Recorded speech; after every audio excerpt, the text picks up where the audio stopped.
میرے بھائی یاد رکھ لو، گناہوں کی سزا ملے گی، زندگی تنگ ہو جائے، یہاں بھی آزمائش ہوگی اور وہاں بھی۔ دعا فرمایا کریں کہ جو کچھ ہم نظر آتے ہیں اللہ ہمیں ویسا بننے کی توفیق بھی عطا فرما۔ اللہ ویسا بننے کی یہ مشکل معاملہ ہے، مشکل۔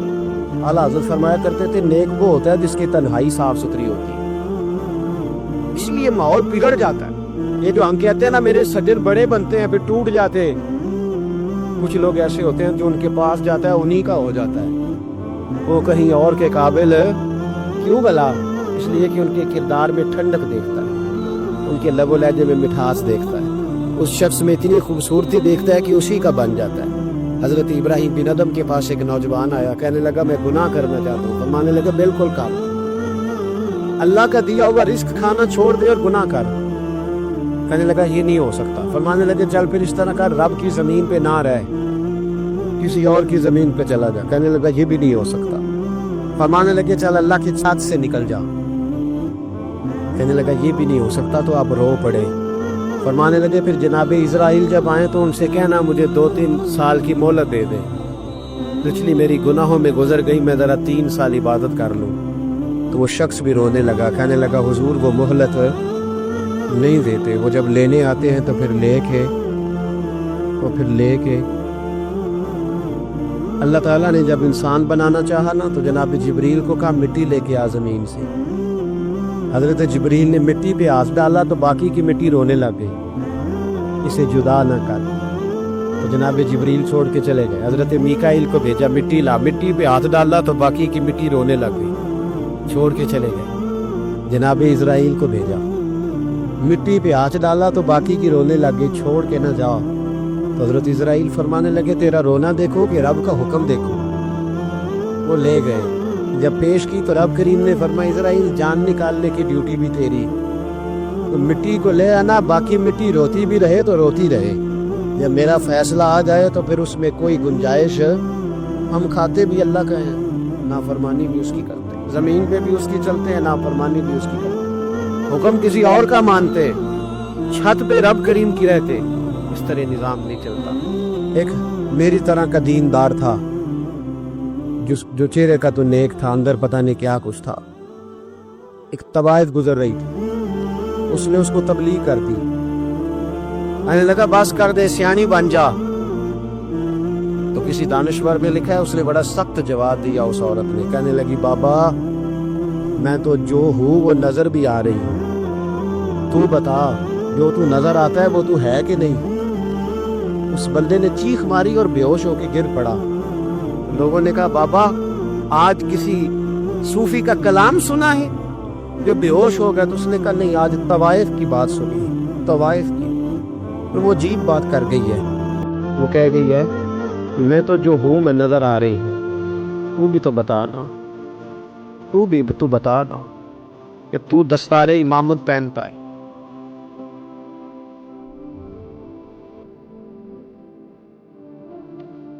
تو بتا تو جو کہلاتا ہے تو وہ ہے کہ نہیں؟ یہ وقال الانسان ما لا، یہ راز قیامت میں کھلے گا۔ ہم جو کچھ بتا رہے ہیں نا اپنی زبانوں سے، ہمیں اپنے گناہوں کا احساس ہونا چاہیے۔ ایسا نہ ہو کہ جب سزا ملے تو پھر اس طرح کی ملے کہ دوبارہ کسی کو کوئی منہ دکھانے کے قابل نہ رہے۔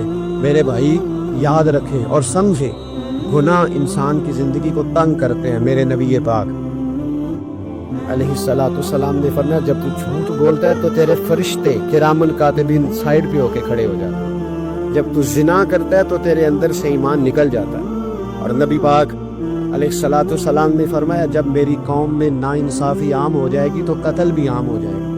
اور سن لو لکھ لینا یہ حدیث دل کی تختی پر، نبی پاک علیہ السلام نے فرمایا جب میری قوم میں بے حیائی اور بدکاری عام ہو جائے گی تو 2 سزائیں اللہ دے گا۔ ایک تو جوان موتیں آئیں گی، جوان بچے کچھ بھی نہیں دیکھا چلے گئے، اور دوسری سزا اللہ یہ دے گا کہ ایسی بیماریاں آئیں گی جن کا علاج نہیں ملے گا، ایسے امراض ٹوٹ پڑے۔ اگرچہ میں آپ کو ایسی تقریر بھی سنا سکتا تھا جس پہ آپ بہت زیادہ محظوظ ہوتے، پر میں نے اس جمعے میں ایسا موضوع چنا ہے جس کا ہمیں خاص ضرورت ہے۔ بھائی دیکھے تو صحیح کہ ایسا تو نہیں کہ ہم ان عیبوں میں مبتلا ہیں. میرے نبی کریم علیہ السلام نے فرمایا جب تم نیکی کا حکم دینا اور برائی سے منع کرنا چھوڑ دو گے پھر اللہ تم پر ظالم حکمران مسلط کرے. اور اگلے لفظ اس سے بھی زیادہ سخت ہیں. محبوب فرمانے لگے پھر تمہاری نیک لوگ دعائیں بھی کریں گے تو اللہ وقتی طور پر ان کی دعاؤں کو بھی قبول نہیں فرمائے گا. اس لیے کہ تم لوگوں نے نیکی کا حکم دینا اور بھلائی سے روکنا چھوڑ دیا. عزیزو یاد رکھو جب گناہ عام ہوتے تو پھر حالات بدلتے اور لوگوں کو سزا ملتی ہے ان کے گناہوں. بلکہ یہاں تک لکھا ہے کہ نیت خراب ہو تو سزا شروع ہو جاتی. کیا خراب ہو بولیے گا؟ نیت بھی خراب ہو تو سزا. حضرت رومی کہتے ہیں ایک بادشاہ کو پتہ چل گیا کہ ایک آدمی نے بڑا اچھا باغ لگایا ہے. خوبصورت باغ ہے, مالٹے کا, کنوں کا باغ, بڑا پیارا. بادشاہ نے کہا ذرا جا کے دیکھتا ہوں. بادشاہ سلامت باغ دیکھ لیا ہے. اب وہ مزدور آدمی تھا, عام آدمی تھا جس نے باغ لگایا, کسان تھا. اس کو کہا کہ چل کنوں توڑ کے لایا تو بڑے پیارے لگے. ایک دو اور لایا, کھائے, بڑے میٹھے, بڑے پیارے, بڑے توانا, بڑا مزہ آیا.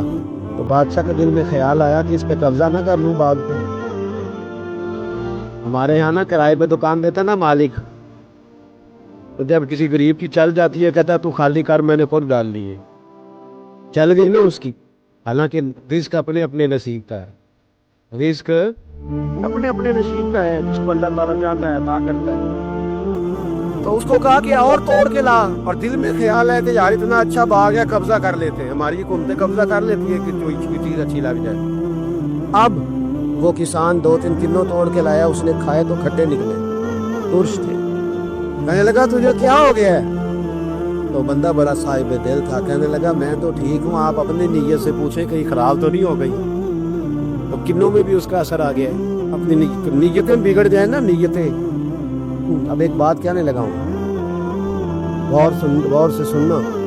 جب تک دو بھائی اکٹھے کاروبار کرتے ہیں نیت ہوتی ہے کہ ہمارا گھر چلے گا, تب تک اللہ برکت دیتا ہے. اور جب اپنی اپنی جیبیں سمیٹنے لگ جاتے ہیں نا کہ یہ میرا 5,000 ہے, آج میں گیا تھا اگرائی کرنے, یہ میرا 10,000 ہے, آج میں نے زیادہ کی. جب وہ ٹٹولنے لگتے ہیں پھر اس دکان سے بھی برکت اٹھ جاتی ہے, پھر وہاں سے بھی برکت چلی جاتی ہے. فَإِنَّ لَهُ مَعِيشَةً ضَنْكَ, فرمایا جب تو میں منہ پھیر لیتا ہے پھر تیری زندگی اللہ تنگ کر دے, پھر وہاں سے بھی برکت, خوبصورتی, اثر اٹھ جاتا ہے. ایک سنار نے گلی میں ایک یتیم چھوٹے سے بچے کو گھومتے دیکھا تو سنار بے اولاد تھا, بچے کو اٹھا کے گھر لے آیا. 18 سال اس بچے کی پرورش کی, اس کو پالا پوسا, جوان کیا. سنار کے پاس وہ دکان پہ چلا جاتا, وہ کئی دفعہ دکان پہ رہتا, کئی دفعہ گھر میں رہتا. ایک دفعہ وہ دکان پہ تھا, بچہ گھر تھا, 18 سال کا جوان. اس کی بیوی اکیلی تھی. وہ جس نے ماں بن کے پالا تھا اس نے اسی پہ حملہ کر دیا, اس کا بازو بری نیت سے تھاما. بیوی چیخی, تھوڑی دیر گزری تو وہ نوجوان پیروں میں بیٹھ گیا, کہنے لگا اماں پتہ نہیں مجھے کیا ہوا. شام کو سنار آیا.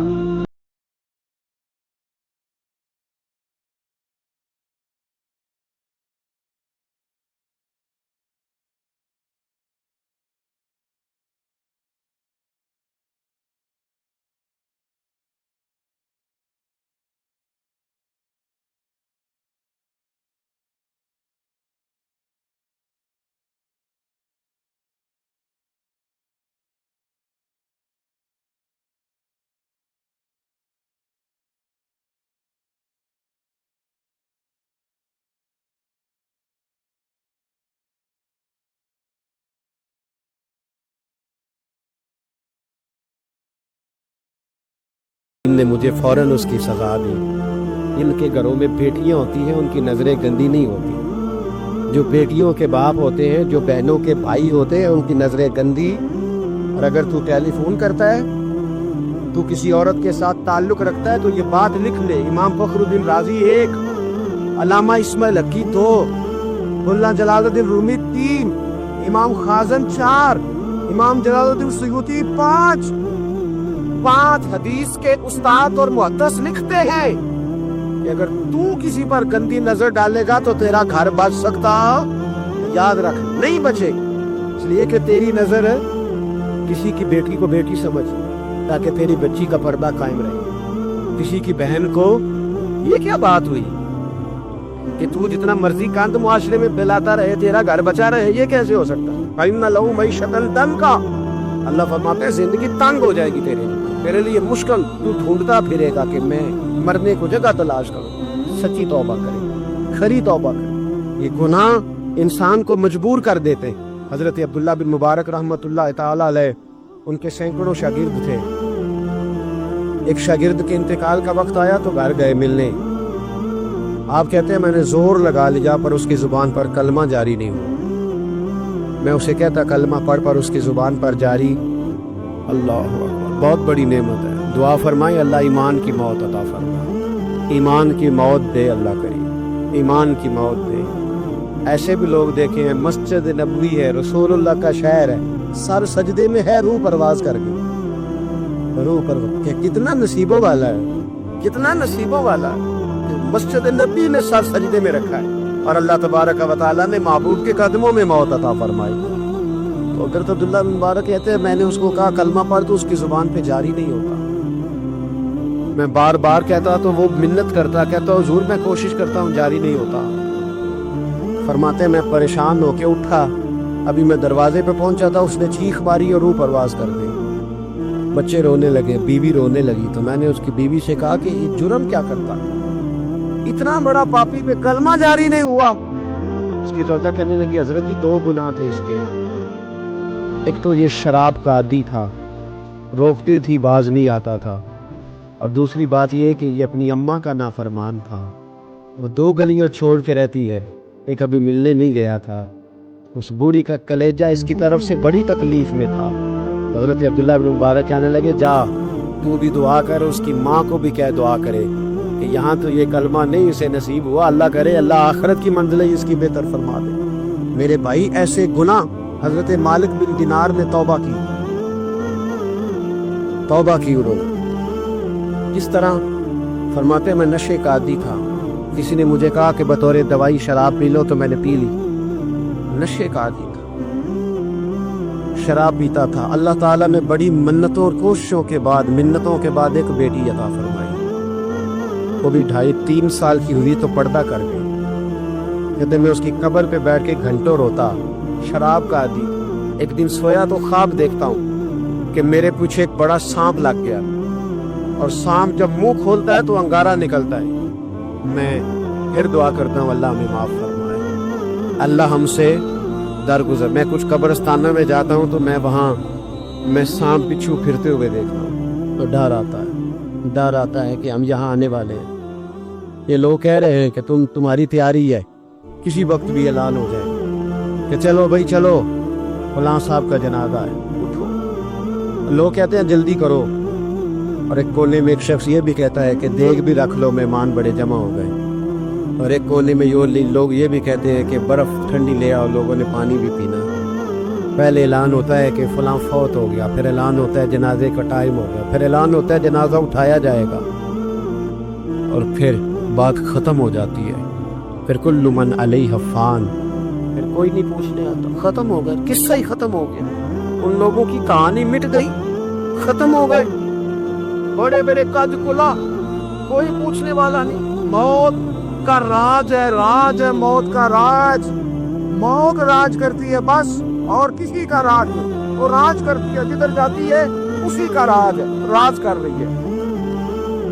حضرت مالک بن دینار کہتے ہیں قبرستان میں نے دیکھا، میں خواب دیکھتا ہوں بڑا اژدہا، اس کے منہ کے اندر آگ میرا پیچھا کر رہا ہے، تو میں خواب دیکھ رہا ہوں، میں دوڑا، لیکن وہ اژدہا جب میں دوڑا تو میرے آگے آ کے کھڑا ہو گیا، میں مشرق کو دوڑا تو وہاں بھی آ گیا، مغرب کو دوڑا تو وہاں بھی آ گیا۔ جناب مالک بن دینار کہتے ہیں ایک بوڑھا شخص کمزور مجھے بچانے آیا، اور اس اژدہا نے پھونک ماری تو وہ بوڑھا آدمی دور جا گرا، کہتے میں چیختا تھا، چلاتا تھا، ایک پہاڑی پہ میں بھاگا گیا تو وہاں مجھے میری بیٹی ملی، مجھے فوت ہو گئی، وہ اس اژدہے کے آگے اس نے یوں ہاتھ کیا تو اژدہا پیچھے بھاگ گیا، میں نے بیٹی کو گود میں اٹھایا، میں نے کہا بیٹی یہ کون تھا؟ کہنے لگی ابا یہ تیرا برا عمل تھا، یہ تیرا برا عمل تھا، یہ تجھے کھا جاتا اگر میں نہ ہوتی۔ تو کہا یہ بوڑھا جو مجھے بچانے آیا یہ کون تھا؟ کہا یہ تیرا اچھا عمل تھا پر کمزور بڑا تھا، تھوڑا تھا، یہ تیرے برے عمل کا مقابلہ کرنے کی ہمت نہیں رکھتا تھا۔ حضرت مالک بن دینار کہتے ہیں میری بیٹی نے خواب میں میری داڑھی پکڑ لی اور کہنے لگی ابا میں چاہتی ہوں تو صحیح ہو جا، ایسا نہ ہو کہ پھر تیرے پیچھے یہ ازدہ لگ جائے۔ حضرت مالک بن دینار کہتے ہیں جب میں سو کے اٹھا تو میری داڑھی آنسوؤں سے بھری ہوئی تھی، اور اس کے بعد میں نے توبہ کی، اس طرح کی توبہ کی کہ پھر میں نے کوشش کی کہ دوبارہ میں اپنے رب کی نافرمانی نہ کروں۔ حضرت عبداللہ ابن عباس فرماتے تھے جو دنیا میں ہنس ہنس کے گناہ کرتے ہیں نا، ہنس ہنس کے جھوٹ ہنس ہنس کے بولتے ہیں، ہنس ہنس کے لوگوں کی غیبت کرتے ہیں، فرمایا یہ جو تمہیں ہنس ہنس کے گناہ کرتے نظر آتے ہیں ان کا رونا قیامت میں دیکھا نہیں جائے، ان کے آنسو قیامت میں دیکھے نہیں جائے۔ جو ہنس ہنس کے گناہ کرتے پھر روئیں گے، فَلْيَضْحَكُوا قَلِيلًا وَلْيَبْكُوا كَثِيرًا، رب فرماتا ہے زیادہ رویا کرو کم ہنسا کرو۔ نبی پاک علیہ السلام روتے تو صحابہ کہتے حضور آپ اتنا کیوں روتے ہیں؟ تو محبوب فرماتے ہیں جو میں جانتا ہوں وہ تم نہیں جانتے۔ بھائیو قبروں میں اکیلے جانا ہے، کبھی غور کرنا، اکیلے کوئی بندہ ساتھ حساب دینے نہیں جائے۔ اماں بڑا پیار کرتی ہے لیکن قبر میں کبھی کوئی ماں بھی ساتھ دفن نہیں ہوتی، اپنا اپنا حساب دینا مشکل وقت ہے، حساب کر لینا چاہیے، تیاری کر کے رکھنی چاہیے۔ گناہ اگر یہاں ہماری زندگی کو تنگ کریں گے تو وہاں بھی ہمارے لیے مشکلات پیدا کریں گے۔ نبی کریم علیہ السلام نے فرمایا ہے کہ اللہ بڑا مہربان ہے، اللہ بڑا کریم ہے، اللہ بڑا ستار ہے، اور یاد رکھو جب کوئی اس کی بھیٹ کو چیلنج کرے، جب کوئی اس کے قانون کو توڑے، جب کوئی اللہ کی اعلانیہ نافرمانی کرے، پھر رب کریم کی غیرت کو، اس کے عدل کو جوش آتا ہے، توبہ کرے سچی، مسجد کی حاضری دیں پابندی کے ساتھ۔ میری آپ سے ہمیشہ یہ گزارش رہتی ہے کہ مسجد کی حاضری پابندی سے دیں۔ میں اپیل کرتا ہوں داڑھی رکھ لے، یہ میرے نبی کا طریقہ۔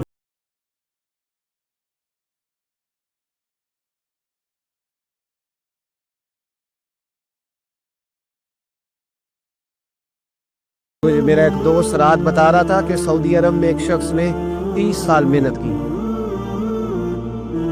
تو جب وہ مرا ہے وہیں اس کے گھر میں فون کیا تو اس کے گھر والوں نے کہا جناب آپ کو مشکل ہوگی ڈیڈ باڈی بھیجنے میں، وہیں دفن کر دیں، ہاں اگر اس کا کوئی پیسہ ہے تو وہ ذرا اکاؤنٹ میں بھیج دیں، بچیوں کو ضرورت ہے۔ او بھائی تو اکیلا جائے گا، تیرے لیے مشکل ہو جائے۔ اپنے بھی ساتھ یقین کریں، بچے دعائیں کرانے آتے ہیں، کہتے ہیں حضرت جی دعا کریں اللہ اماں کی سختی معاف کر دیں۔ اس کا مطلب کیا ہے کہ اماں اب جائے، اب ہمارا نمبر آئے۔ بچے تو انتظار کر رہے ہیں کہ ابا جائے اور گدی پہ ہمارا نمبر آئے، تیاری ہے۔ اکیلے جانا ہے، اکیلے سخت سا مرحلہ ہے، اکیلے سارا کچھ فیس کرنا۔ آج توبہ کریں، وہاں کے کیڑے یہاں رہ کے ماریں، اپنے ساتھ ظلم نہ کریں۔ ہم اس قابل نہیں کہ وہاں جا کے مقابلہ کر سکیں۔ بچے اپنے آپ کو محفوظ کریں، بچائیں، حساب اپنا اپنا دینا ہے۔ کسی باپ نے اگر اپنے بچوں کو حرام کھلایا تو بچے تو نہیں کہہ رہے تھے نا کہ حرام لے کے آ، تو باپ نے حساب دینا، والد نے۔ لہٰذا مہربانی فرمائیں، اپنے اوپر رحم کھائیں، اپنے آپ کو سنواریں۔ آج جمعۃ الوداع ہے، توبہ کریں، اللہ کے نیک بندوں کی صحبت میں بیٹھا کریں، اچھی باتیں سنا کریں تاکہ دل نرم رہے۔ ان جگہوں سے بچیں جو گناہ کی طرف لے کے جاتے ہیں، ظلم سے، زیادتی سے، جبر سے بچیں۔ اپنے آپ کو اپنے رب کریم کی بارگاہ میں چھکا دیں۔ ہمارا کہیں اور گزارا نہیں، کوئی نہیں ہمیں پوچھے گا۔ دنیا میں آپ کسی سے زیادہ مانگے تو وہ ناراض ہو جاتا ہے، وہ کہتا ہے بھائی تو نے تو کام بنا لیا ہے، کل بھی دیا تھا، پرسوں بھی دیا تھا، روز روز تجھے کون دے؟ میرے نبی پاک علیہ السلام نے فرمایا جو اپنے رب سے زیادہ مانگتا ہے رب اس سے زیادہ راضی ہوتا ہے، زیادہ راضی ہوتا ہے۔ اب دعا مخصوص اوقات نہیں دعا کی، فرمایا اذا دعان، جب بھی دعا مانگو گے تمہارا رب تمہاری دعا کو، جب بھی دعا کرتے رہنا چاہیے۔ ہر وقت دعا میں بندہ شامل رہے، اللہ کے ذکر میں شامل۔ یہ جو قرآن مجید نے کہا نا یا ایھا الذین آمنوا اذکروا اللہ ذکرا کثیرا، اے ایمان والو اپنے رب کا ذکر کثرت سے کرو، وسبحوہ بکرۃ و اصیلا، اور صبح و شام اسی کی پاکی بیان کرو، اس سے مراد یہ نہیں ہے کہ تسبیح لے کے سارا دن مسجد میں بیٹھے رہو اور کام کوئی نہ کرو، بلکہ اس کا مطلب یہ ہے کہ روٹی شروع کرو تو اللہ کے نام سے، اختتام کرو تو اللہ کے نام، سو جاؤ تو رب کا نام لے کے، سویرے اٹھو تو اللہ کا نام لے کے، جب تمہیں کوئی چیز اچھی لگے تو ماشاءاللہ کہو، جب کوئی مصیبت آئے تو کہو انا للہ و انا الیہ راجعون، تو سارا دن اللہ کا ذکر جاری رہے۔ نبی پاک صلی اللہ علیہ وسلم نے مسلمان کو ایک دوسرے سے ملنے کا طریقہ بتایا۔ تو مصیبت آئے تو کیا کہنا ہے؟ صرف فوتگی پہ نہیں کہنا، اس کی وضاحت کر دو۔ کوئی بھی الذین اذا اصابتہم مصیبہ، جب بھی کوئی مصیبت آئے، اللہ کے بندے کہتے ہیں ہم اللہ کی طرف سے آئے ہیں اور اللہ کی طرف ہی ہم نے لوٹ جانا۔ تو میرے عزیز، ہر وقت اللہ کا ذکر جاری رہے گا، ہر وقت زبان پہ رب کریم کا۔ دیکھیں نا، نبی پاک علیہ السلام نے ہمیں ملاقات کا طریقہ بتایا۔ ایک صحابی آئے تو انہوں نے آ کے کہا السلام علیکم، نبی پاک علیہ السلام نے فرمایا رب تعالیٰ نے اسے 10 نیکیاں عطا فرمائی ہیں۔ دوسرے آئے تو انہوں نے کہا السلام علیکم ورحمۃ اللہ، تو محبوب فرمانے لگے، امام بہقی نے اس کو لکھا ہے، محبوب فرمانے لگے رب کریم نے اسے 20 نیکیاں عطا فرمائی۔ ایک اور آئے، عرض کیا السلام علیکم ورحمۃ اللہ وبرکاتہ، محبوب فرمانے لگے اللہ نے اسے 30 نیکیاں عطا فرمائی۔ اچھا، اس کا مطلب کیا ہے؟ السلام علیکم، تم پر سلامتی ہو۔ سادہ ترجمہ یہ ہے کہ تم سلامت رہو، تم سلامت رہو۔ ورحمۃ اللہ وبرکاتہ، تم پر اللہ کی رحمت بھی ہو اور اس کی برکتیں بھی۔ وہ کیا کہتا ہے؟ وہ کہتا ہے وعلیکم السلام، تم پر بھی سلامتی ہو، ورحمۃ اللہ وبرکاتہ، اللہ کی رحمت ہو اور اس کی۔ یہ جو مسنون دعائیں ہیں نا، جو حضور نے ہمیں دعائیں سکھائی ہر موقع، ان کا کمال دیکھیے۔ اب ایک مسلمان نے آتے کہا السلام علیکم، اس کا مطلب کیا ہے؟ تم پر۔ اب وہ جھگڑا کرے گا، اسے مارے گا، اس کا مال چھینے گا؟ اس نے تو آتے ہی کہا ہے تم پر سلامتی ہو۔ تو جو سلامتی کی دعا دینے والے ہیں وہ جیب تھوڑی کاٹیں گے، وہ غبن تھوڑی کریں گے، ڈاکہ تھوڑا ڈالیں گے۔ اسلام نے لفظ ہی وہ سکھایا ہے کہ فرمایا جب تم نے ملنا ہے تو تم نے دعائیں کرنی ہے ایک دوسرے کے لیے۔ اب ہمارے ہاں نئے نئے لفظ آ گئے، ٹیلی فون اٹھایا تو کہا ہیلو، اس کا کیا ترجمہ ہے؟ کون ہے؟ اس کا کیا ترجمہ؟ جی جناب، اس کا کیا مطلب؟ ہم نے دیکھا بڑے بڑے سمجھدار لوگ السلام علیکم کی بدایت پر کہتے ہیں کیا حال ہے؟ کیا عجیب بات ہے بھائی، کیا حال ہے کا کیا مطلب ہوا؟ وہ بعد میں کرنے کی بات ہے۔ اور کچھ تھوڑا سا جو ادیب ہیں، جو بیچارے حروف کی پیچ و تاب میں رہتے ہیں، وہ کہتے ہیں آداب عرض ہے۔ وہ کیا ہوتا ہے جی؟ اسلام نے دعا سکھائی السلام علیکم، یہ کتنی خوبصورت دعا ہے۔ جب آپ گھر کے اندر داخل ہوئے تو آپ نے دعا دی السلام علیکم، یہ دعا دی آپ۔ ایک صحابی حاضر خدمت ہوئے، عرض کی یا رسول اللہ صلی اللہ علیہ وسلم، میرے گھر میں غربت رہتی ہے، کیا کروں؟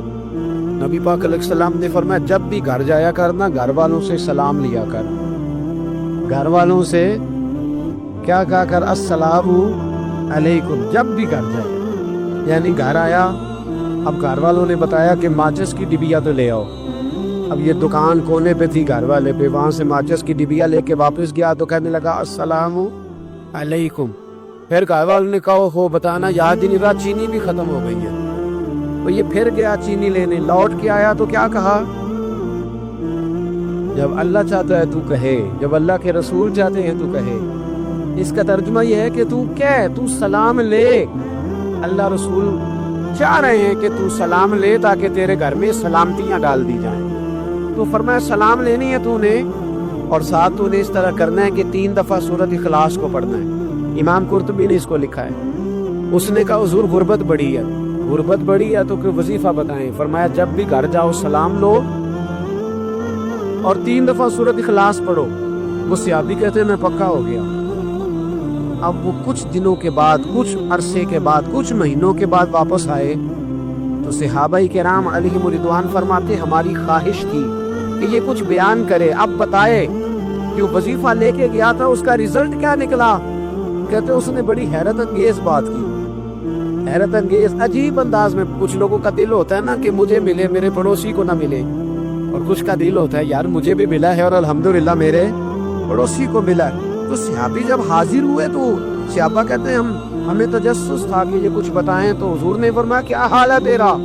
کہا یا رسول اللہ کمال ہی ہو گئی ہے حضور، میں جب بھی گھر جاتا ہوں سلام لیتا ہوں اور 3 دفعہ سورۃ اخلاص پڑھتا ہوں، میں تو امیر ہو ہی گیا ہوں، میرے تو ہمسائے بھی امیر ہو گئے۔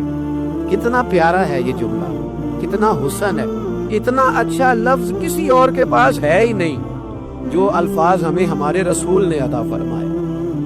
اس کو اپنائیے، اس کو اپنائیے۔ یہ الگ بات ہے کہ لوگ مطلب کے لیے سلوٹ کر لیتے ہیں بڑا سارا، لیکن مطلب کے لیے نہیں۔ جس کو جانے اس سے بھی سلام لیں، جس مسلمان کو نہیں جانتے اس سے بھی۔ تو نبی پاک نے ہمیں مسنون دعائیں سکھائیں۔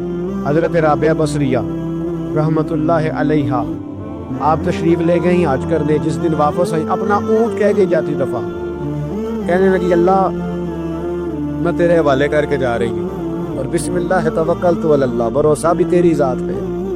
جس دن واپس آئی نا اسی دن کسی نے بتایا کہ اماں آج ہی تیرا اونٹ مر گیا ہے، تو اونٹ کے سرانے کھڑی ہو کے کہنے لگی مولا میں تو تیرے نام پہ تیرے پہ بھروسہ کر کے گئی تھی، تیرے حوالے میں تو تیرے گھر گئی تھی۔ تو لوگ کہتے ہیں اماں کے منہ سے لفظ نکلے تو اونٹ زندہ ہو کے کھڑا ہو گیا ہوں۔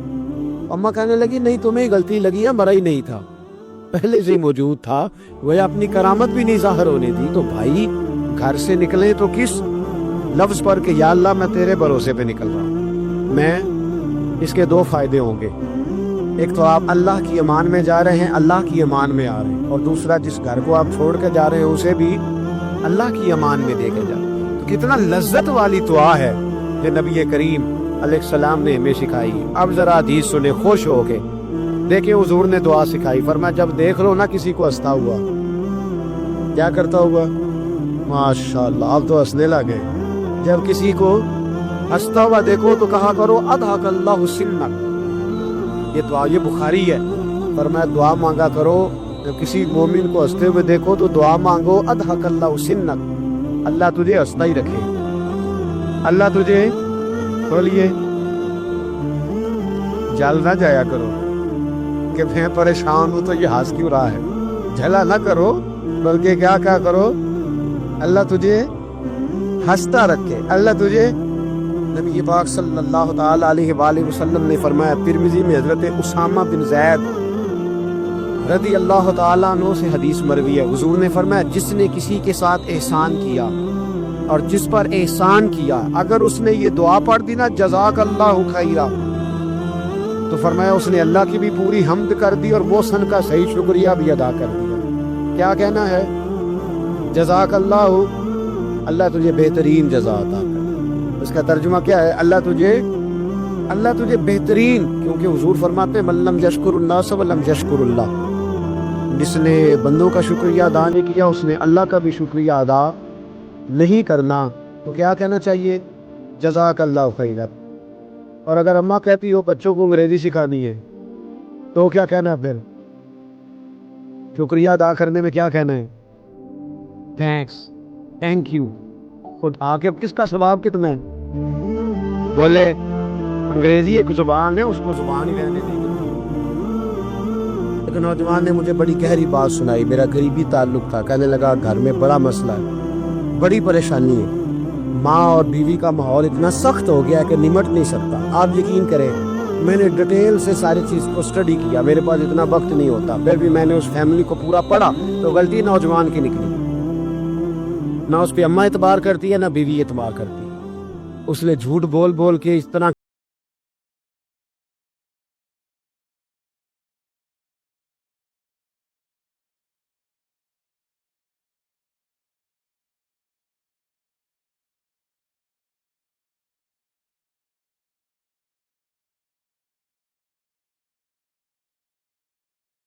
کتنا برا ہے اور یہ کردار کا کتنا کمزور ہے۔